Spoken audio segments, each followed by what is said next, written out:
Okay, this training is going to go over the new Liquid Planner structure and explain the benefits of it and how to accurately use it. I'll go over how MCs should be using the new structure and how fulfillment team members should be using it as well. So, first thing we need to do is go to Liquid Planner and log in. Once we log in, we click on the project section, and in the project section we will see a completely new layout, much simpler than the previous one. And the reason for that is because the previous one was set up in such a way to not share resources appropriately. My mistake, my bad, I'm sorry. This way is much better and intended to allow everybody to share the same resources and therefore schedule things appropriately, eliminating the conflicts that we had with marketing coordinators creating tasks and site build project tasks being created and having one trump the other and causing much confusion and delays in projects and task completion. So if we go through it, let's review. We have the events section. This is where you place all events. If you have days off or things of that nature, add those all in. I've already gone ahead and added in all the holidays that SIBO already provides us as employees as days off, so everybody's included in there, and then Johnny and I and other people have started to add in specific ones as well. Let's see, next we have the ASAP section. The ASAP section is for prioritization of extremely important tasks. We have the monthly priorities. This is another section for prioritizing tasks. And then we have the client folder. This is where all projects go, regardless of the type of project it is. So we have active projects and backlog projects. We'll start with this and then I'll explain the other items that we have in here as well. Within the client folder, this is where you put all of your client items. So we'll start with site build projects. We have site build projects are all built out and added in. The highest priority projects are placed at the top. The lowest priority projects are placed at the bottom. So these typically are the oldest projects, and these typically are the newest projects. This allows us to get a rough estimate of what the actual finish dates will be. And in this column, you can see that there is a finish 90%. That gives us an estimate of when we expect this project to be completed. You can actually build out these columns by going to this gear and selecting which of these you want to show. So we can say, I want to show story points, I want to show tags, contract value, things like that. And then it'll build out these different columns for you so that you can see them. You can customize these however you want. Just go ahead and do it here under customize columns. So here we will place all projects, whether it's site build, MC, optimization, site lease, whatever it is, all projects will go here because this section assigns out all tasks to all resources. So that's content, quality assurance, tech, everything like that. So in order to make this work effectively, we have two types of people that are going to be managing this section. One will be the Scrum Master or Quality Assurance individual. That is Johnny at the moment. He will be making sure all of these projects are on point, on task, and working with the marketing coordinators who act as the project managers between Johnny and the client to make sure that they're up to date and everything is good to go. Any new client work for that month from marketing coordinators, ongoing tasks or not, need to be added to the bottom of this. So that includes SEO work, that includes PPC work, everything along those lines will be added down here.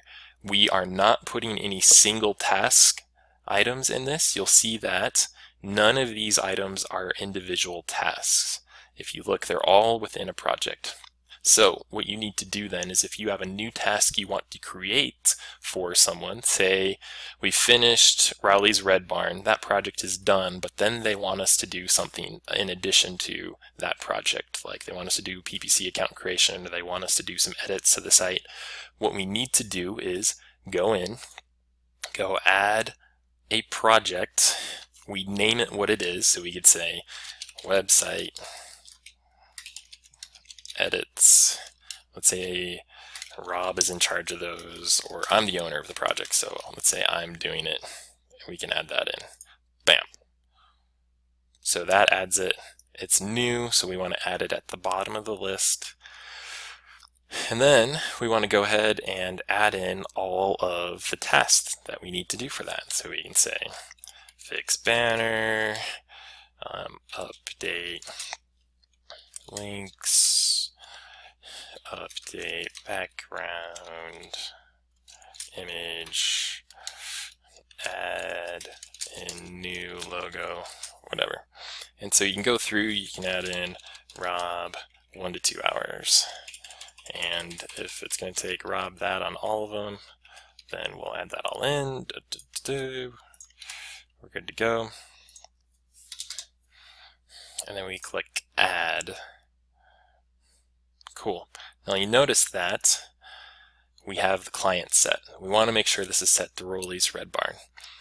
It's in active projects, and then we want to add a description. We can say something like, these are post hard launch edits, not included in grace period, charge hourly rates, etc.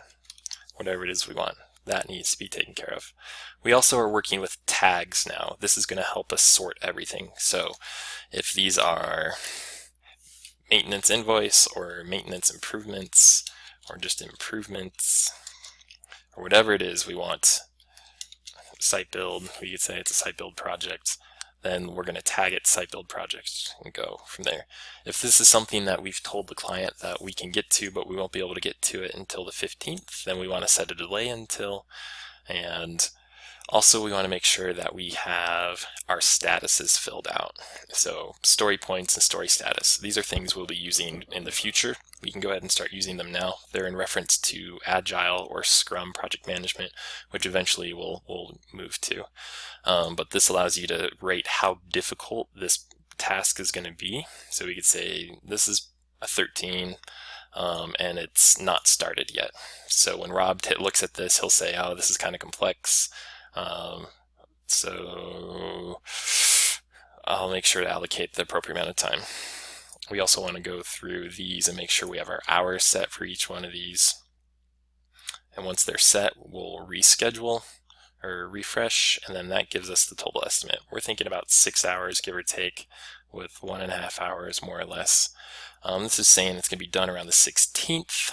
We're going to use the 50% rule and say, all right, if we think it's going to be done within a day, then let's go ahead and set the deadline for the 19th. So let's add on a 3-day buffer or something like that. So that way we can set the expectations and over deliver. So under promise, over deliver.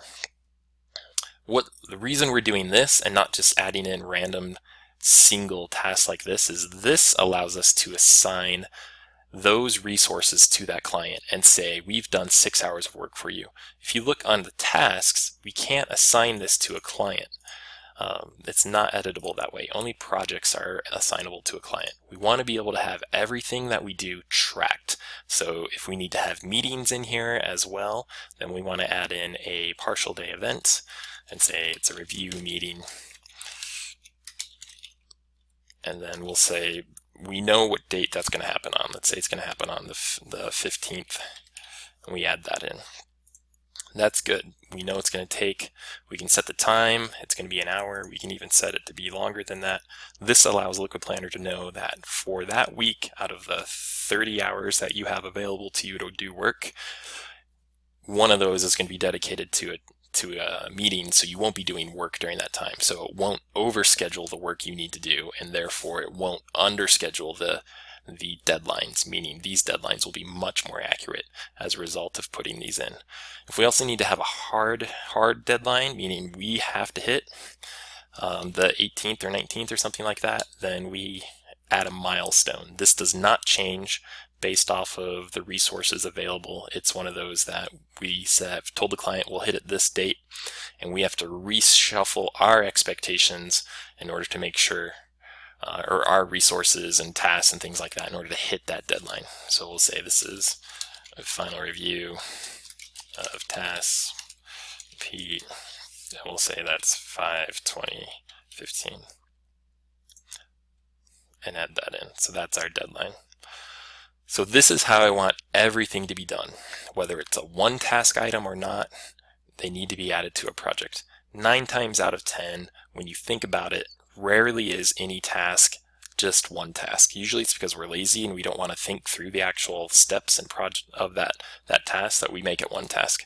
But when you think about any of the different things that need to happen, for example, if we need to have somebody do SEO, then we should say, cool, create the strategy, assign it to Kendall. Kendall purchases the package, completes the SEO work, reviews that SEO work with the MC, sends a report to the client. That's like 6 different steps that should be tracked, and each one of those should be tracked individually so that we have a much more accurate assessment of the work we're doing.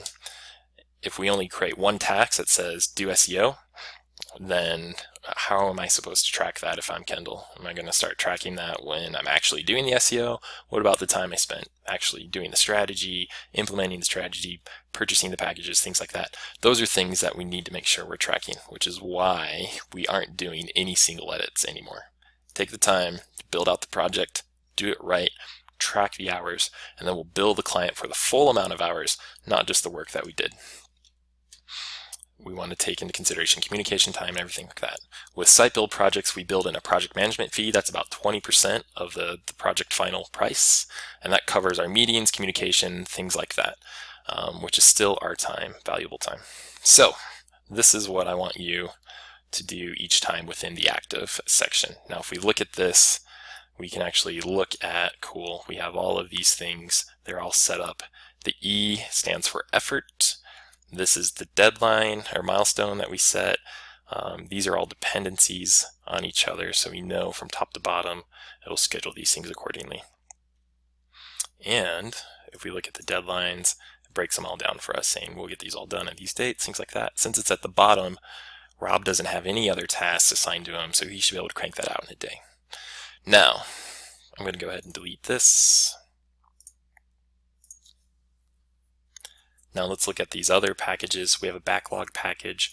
This is where I want you to put any limbo projects, any paused projects, or projects that are being planned or built.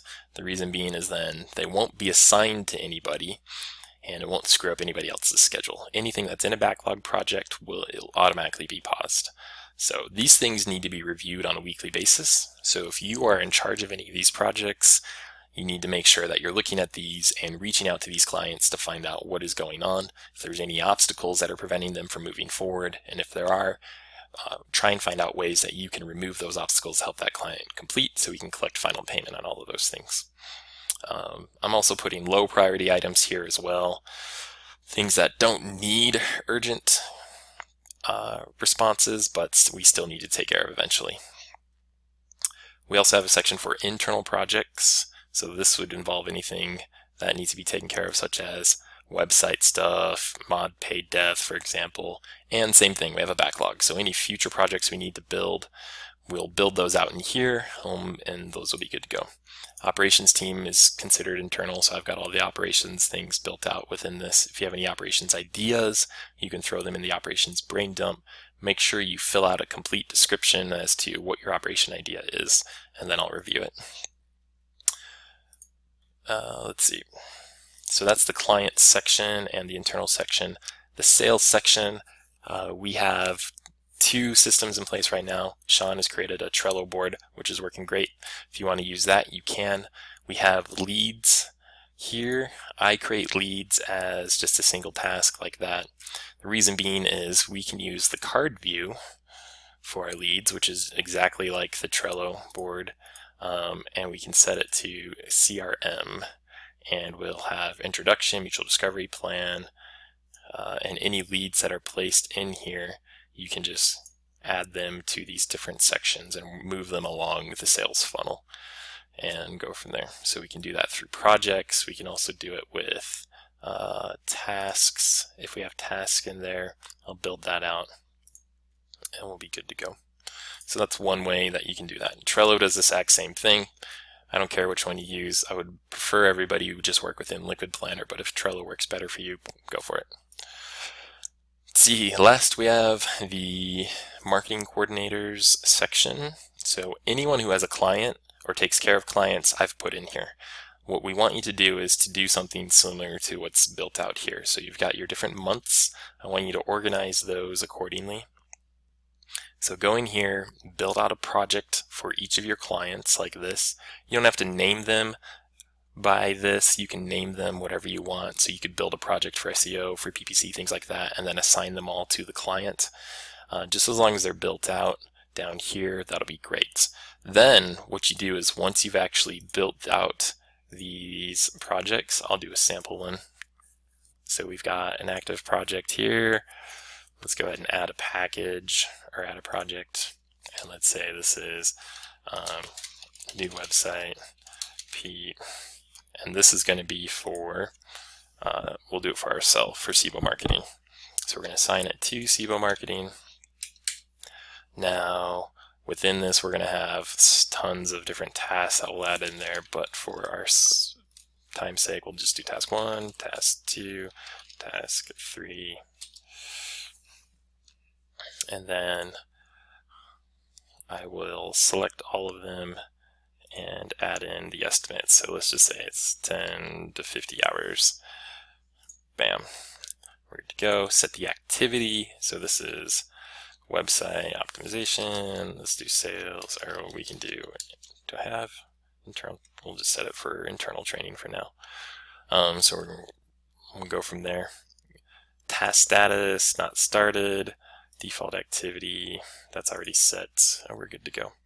I don't want to start this until July because it's a July project, but I want to have it done by August. So we've got that built in. I've got that set, and just waiting for it to finish rescheduling.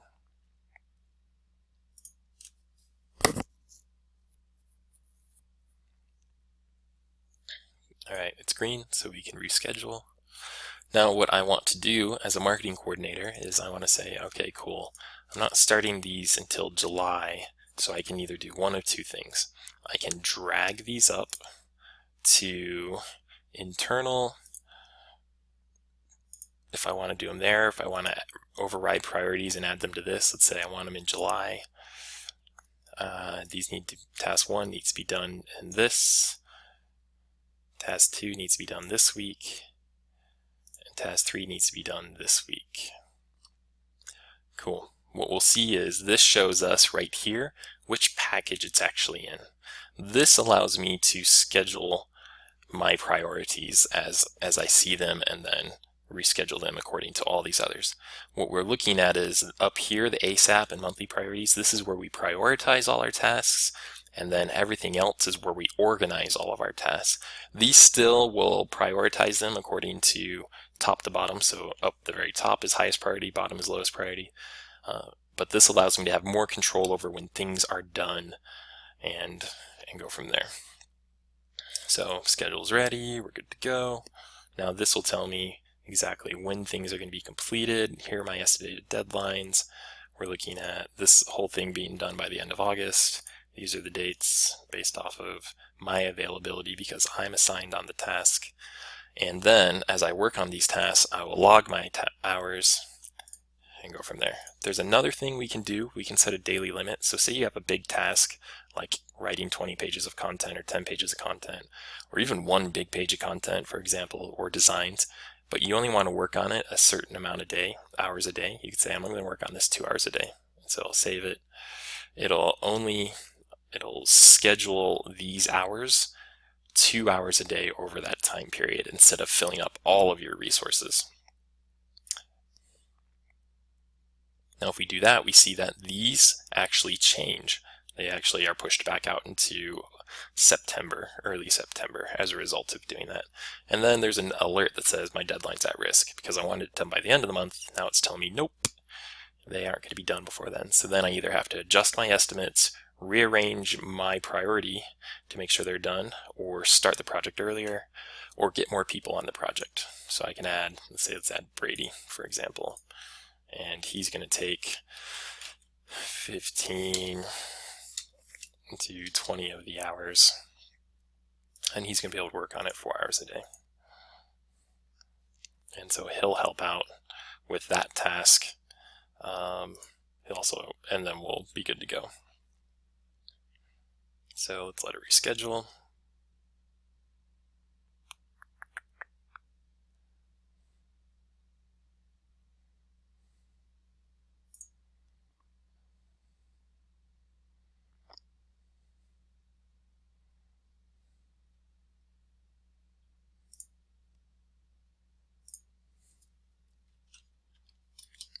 We're going to drop my hours since he's helping out with that.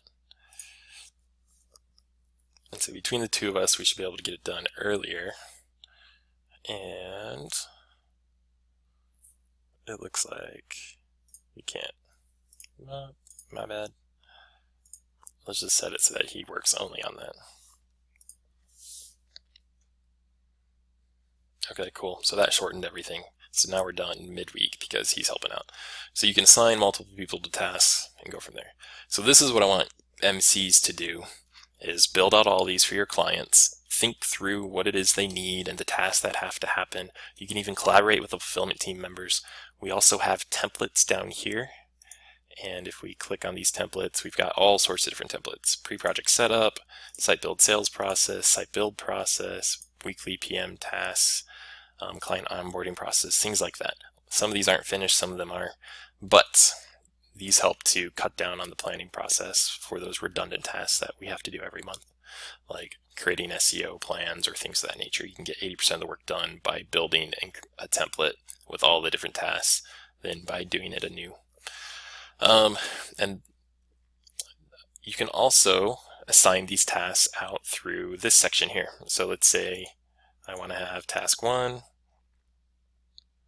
assigned out to a different section. I can either set it to a different project folder, or I can set it to a different package. So I want it done the end of that week. So it makes it really easy. I can also add tags like website, so that later when I run reports, which I'll do in a different video, we can run just reports on items that have a website next to it, so we can see how many hours we spent on websites or things along those lines. Cool. If you have any questions after watching this video, write them down, and then we'll schedule a short meeting to go over those so we can do quick group training and save people time.